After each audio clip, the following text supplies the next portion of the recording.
तुम्हाला जिने चढताना त्रास होतोय का आणि प्रत्येक पाऊल जे वर टाकतोय ते तुम्हाला वेदनादायक आहे का? तर हे फक्त वयोमानानुसार नाही, तर जे वीक झालेले हिप मसल्स आहेत, पुअर बॅलन्स आहे, या पण सगळ्या गोष्टीमुळे होऊ शकतं आणि आपण ते सुधारू शकतो. त्याच्यासाठी कोणते एक्सरसाइज करायचे ते मी तुम्हाला सांगते.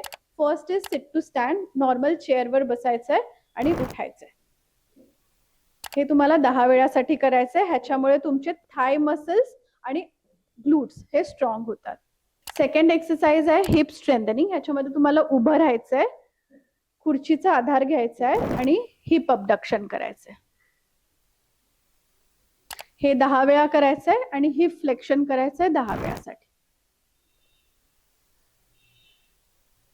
थर्ड एक्सरसाइज काफ रेजेस आहे.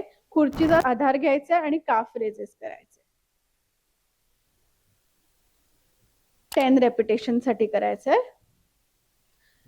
चौथा एक्सरसाइज आणि सगळ्यात महत्वाचा स्टेपर वॉकिंग. घरात एक नॉर्मल छोटा पार्ट असेल त्याच्यावर पण तुम्ही हा एक्सरसाइज सुरू करू शकता. असे सोपे टिप्स तुम्हाला जाणून घ्यायचे असतील तर माझ्या चॅनलला नक्की फॉलो करा.